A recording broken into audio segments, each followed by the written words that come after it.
Hello everyone, welcome back to my YouTube channel. My name is Krishna Arora. आज का हमारा subject है संस्कृत। आज हम संस्कृत में क्लास 7th के चैप्टर नंबर 5 सदाचार इसके क्वेश्चन आंसर देखेंगे। तो चलिए शुरू करते हैं। हमारा क्वेश्चन नंबर 2 है, उपयुक्त कथानाम सक्षम आम अनुपयुक्त कथानाम सक्षम न इति लिखत। यानी जो उपयुक्त कथन है, जो सही कथन है, कथन यानी वाक्य, जो सही वाक्य है उसके आगे आम आम यानी हाँ हाँ लिखो, और जो अनुपयुक्त कथन यानी जो वाक्य गलत है उनके आगे न लिखो। तो सबसे पहला है, प्रातः काले ईश्वरम स्मरति। प्रातः काल में ईश्वर को याद करें, यानी सुबह ईश्वर को याद करना चाहिए। सत्य है या असत्य? ये सही कथन है, तो हम लिखेंगे आम। नेक्स्ट, अन्यतम बुर्यात यानी झूठ बोले। तो ये वाक्य, जो ये कथन दिया हुआ है वो उपयुक्त है या अनुपयुक्त? या अनुपयुक्त है, तो हम इसके आगे लिखेंगे न। तो अब नेक्स्ट है, मनसा श्रेष्ठ जन्म सेवित, यानी मन से अच्छे लोगों की सेवा करें। तो ये कथन उपयुक्त है, तो हम इसके आगे लिखेंगे आम। नेक्स्ट, मित्रेण कलहम कृत्वा जनः सुखी भवति, यानी मित्र से लड़कर व्यक्ति सुखी होता है। मित्रेण यानी मित्र से, कलहम यानी लड़कर, तो मित्र से लड़कर व्यक्ति सुखी होता है? न, नहीं होता है, तो हम लिखेंगे न। नेक्स्ट, श्रवः कार्यम अध्यम कुर्वीत, यानी कल का काम आज करें। श्रवः यानी कल, आने वाला कल, कल का काम, अध्य यानी आज, आज करें। तो ये कार्य उपयुक्त है या अनुपयुक्त? तो ये कार्य उपयुक्त है, तो हम इसके आगे लिखेंगे आम। अब हमारा नेक्स्ट क्वेश्चन है, एक पदेन उत्तरत, यानी एक पद में उत्तर दो। पहला प्रश्न है, कह न प्रतीक्षते, कौन नहीं प्रतीक्षा करता? इसका उत्तर होगा मृत्यु। मृत्यु प्रतीक्षा नहीं करती। कौन प्रतीक्षा नहीं करता? मृत्यु। अब हमारा नेक्स्ट क्वेश्चन है, सत्यता कदा व्यवहारे स्यात्, सत्य कब व्यवहार में होना चाहिए? इसका उत्तर है सर्वदा, यानी हमेशा। सत्य हमेशा व्यवहार में होना चाहिए। नेक्स्ट, किम बुर्यात, क्या बोलना चाहिए? इसका आंसर होगा सत्यम या प्रियम, यानी सत्य या प्रिय। तो हमें एक पद में उत्तर देना है, इसलिए हम सिर्फ सत्यम और प्रियम लिखेंगे। अगर हमें लिखा होगा पूरे वाक्य में उत्तर दो, तो हम लिखेंगे सत्यम बुर्यात या प्रियम बुर्यात, परंतु हमें एक वर्ड में देना है तो हम सिर्फ लिखेंगे सत्यम या प्रियम। नेक्स्ट, केन सह कलहम कृत्वा नरः सुखी न भवेत्, किसके साथ कलह करके यानी लड़कर व्यक्ति सुखी नहीं होता है? इसका आंसर होगा मित्रेण। क्या होगा? मित्रेण, यानी मित्र के साथ लड़कर व्यक्ति सुखी नहीं होता है। नेक्स्ट, कह महारिपु अस्माकं शरीरे तिष्ठति, हमारे शरीर में कौन सा सबसे बड़ा महारिपु यानी दुश्मन है? आलस्यम। तो कौन है हमारे शरीर का सबसे बड़ा दुश्मन? आलस्यम। तो आलस्य ही हमारे शरीर का सबसे बड़ा दुश्मन है। नेक्स्ट, अब हमारा अगला क्वेश्चन है, रेखांकित पदानी आधृत्य प्रश्न निर्माणम कुरुत, यानी नीचे रेखांकित पद, जिस पद के नीचे लाइन खींची गई है उसको आधार बनाते हुए प्रश्न का निर्माण करो। फर्स्ट है, मृत्यु न प्रतीक्षति, यानी मृत्यु प्रतीक्षा नहीं करती। अब इस वाक्य के अंदर किस शब्द के नीचे अंडरलाइन की हुई है? मृत्यु के नीचे। किसके नीचे की हुई है? मृत्यु के नीचे। तब हमें मृत्यु का आधार बनाकर सेंटेंस बनाना है, तो इसका सेंटेंस बनेगा कह न प्रतीक्षते, कौन प्रतीक्षा नहीं करता। अब हमारा नेक्स्ट है, कलहम कृत्वा नरः दुखी भवति, यानी कलह करके यानी लड़ाई करके व्यक्ति दुखी होता है। अब इस वाक्य के अंदर कलहम के नीचे अंडरलाइन की हुई है, तो अब हमें कलहम को आधार बना के सेंटेंस का निर्माण करना है। तो इसका सेंटेंस होगा, किम कृत्वा नरः दुखी भवति, क्या करके नर दुखी होता है? पितरम कर्मणा सेवेत, यानी पिता की सेवा कर्म से करे।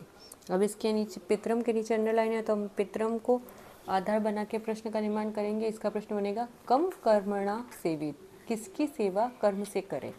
और नेक्स्ट सवाल है, व्यवहारे मृदुता श्रेयसी, यानी व्यवहार में मृदुता यानी नरमी श्रेष्ठ है। अब इसमें मृदुता के नीचे अंडरलाइन है, तो अब मृदुता को आधार बनाएंगे। व्यवहारे का श्रेष्ठ सी, व्यवहार में क्या श्रेष्ठ है?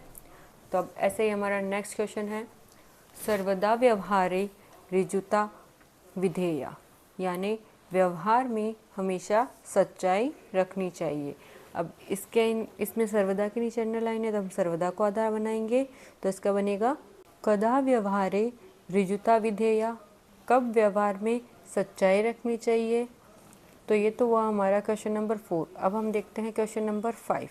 हमारा क्वेश्चन नंबर 5 है प्रश्न मध्ये त्रीणि क्रियापदानि सन्ति तानि प्रयुज्य सार्थवाक्यानि रचयत।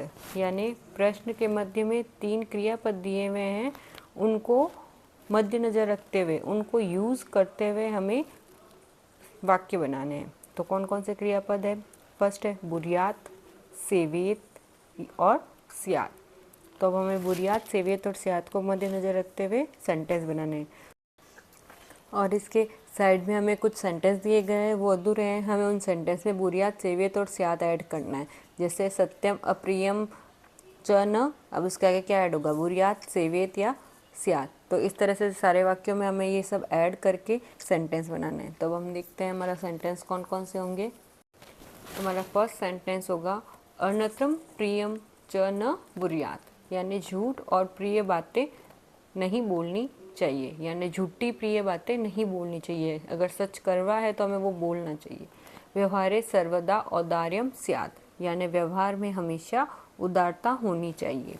नेक्स्ट, श्रेष्ठ जन्म कर्मणा सेवित, यानी श्रेष्ठ लोगों की सेवा कर्म से करें। नेक्स्ट, व्यवहारे कदाचन कौटिल्यम न स्यात्, यानी व्यवहार में कभी भी छल कपट नहीं होना चाहिए। नेक्स्ट, सत्यम अप्रियम च न बुर्यात, यानी अप्रिय बातें नहीं बोलनी चाहिए। नेक्स्ट, वाचा गुरुम सेवेत, यानी वाणी से गुरु की सेवा करें। नेक्स्ट, सत्यम प्रियम च बुर्यात, यानी सत्य और प्रिय बातें बोलनी चाहिए। नेक्स्ट, मनसा मातरम पितरम च सेवित, यानी मन से माता और पिता की सेवा करें।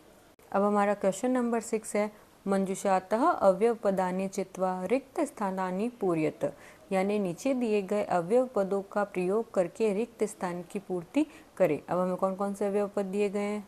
तथा, न, कदाचन, सदा, च, अपि, ये अवयव पद दिए गए हैं। इनको हमें नीचे दिए गए रिक्त स्थान में फिल करना है। तो फर्स्ट सेंटेंस है भक्तः खाली जगह ईश्वरम स्मृति। नेक्स्ट, असत्यम खाली जगह वक्तव्यम। नेक्स्ट, प्रियम खाली जगह सत्यम वदेत। नेक्स्ट, लता मेघा खाली जगह विद्यालयम गच्छत। नेक्स्ट, खाली जगह कुशाली भवान। नेक्स्ट, महात्मा गांधी खाली जगह अहिंसा न अत्यज। तो ये जो सेंटेंस दिए गए इनमें हमें अवयव पद देखते हैं। अब हम देखते हैं इसका आंसर क्या होगा। तो फर्स्ट लाइन में आएगा सदा, भक्तः सदा ईश्वरम स्मृति, भक्त हमेशा ईश्वर को स्मरण करता है।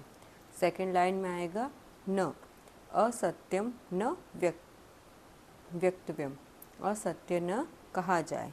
थर्ड लाइन में आएगा तथा, प्रियम तथा सत्यम वदेत, प्रिय और सत्य बातें ही कहे।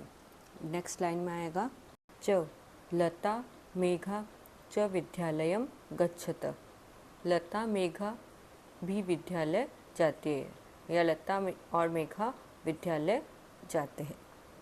नेक्स्ट लाइन में आएगा अपि, अपि कुशाली भवान, क्या आप भी कुशल हैं। नेक्स्ट लाइन में आएगा न, महात्मा गांधी कदाचन अहिंसा न अत्यजत, महात्मा गांधी ने कभी भी अहिंसा को त्यागा नहीं। अब हमारा लास्ट क्वेश्चन है चित्रम दृष्ट्वा मंजुषात पदानि च प्रयुज्य वाक्यानि रचयत, यानी चित्र देखकर और निम्नलिखित दिए गए पदों को यूज़ करके हमें वाक्य बनाना है। यानी हमें नीचे एक चित्र दिया गया है, उसको देखना है और कुछ शब्द दिए गए उनको रीड करना है और उसको देखते हुए हमें कुछ सेंटेंस बनाना है। तो अब हम देखते हैं क्या दिया गया है। देखो, हमें एक चित्र दिया गया है जिसमें क्लासरूम दिखाई गई है, उसमें टीचर है, ब्लैक बोर्ड पर पढ़ा रहे हैं और सारे बच्चे पढ़ रहे हैं। तो अब हमें इसके लिए वर्ड कौन कौन से दिए गए हैं? लिखती, यानी लिखता है, कक्षायाम यानी कक्षा, श्याम पट्टे यानी ब्लैक बोर्ड, लिखंती यानी लिखते हैं, स यानी वह, पुस्तकायाम यानी पुस्तक से, शिक्षक, छात्रा, उत्तराणी, प्रश्नम, ते, ये सारे हमें शब्द दिए गए हैं। तो अब हम इन सबको लेकर सेंटेंस बनाने हैं। अब हम इन शब्दों को देखकर हमें ये तो पता चल गया है कि हमें किससे रिलेटेड सेंटेंस बनाने हैं, कि हमें कक्षा, टीचर और बच्चों से रिलेटेड सेंटेंस बनाने हैं। तो अब हम देखते हैं हमारे कौन कौन से सेंटेंस बनेंगे। हमारा फर्स्ट सेंटेंस है, सह शिक्षकः कक्षायां श्याम पट्टे प्रश्नम लिखति, यानी वह शिक्षक कक्षा में ब्लैक बोर्ड पर प्रश्न लिखता है। नेक्स्ट, ते छात्रा पुस्तकायां उत्तराणि लिखन्ति, यानी वे छात्र अपनी कॉपी में उत्तर लिखते हैं। नेक्स्ट सेंटेंस है, शिक्षक बालकः पदम लिखति, शिक्षक बालक शब्द लिखते हैं। नेक्स्ट, केयन छात्राः श्यामपट्टं पश्यन्ति, कुछ छात्र ब्लैक बोर्ड को देखते हैं। नेक्स्ट, तत्र एकं पुस्तकं मंचे अस्ति, यानी वहाँ एक पुस्तक मेज पर है। तो ये तो हुआ हमारे सदाचार के क्वेश्चन आंसर। इसी तरह के और वीडियोस मेरे चैनल पर बनाए गए हैं। आई होप आपको ये वीडियो अच्छा लगा होगा। इसी तरह के और वीडियोस के लिए मुझे सब्सक्राइब करें। Thank you for watching. Like, subscribe and share.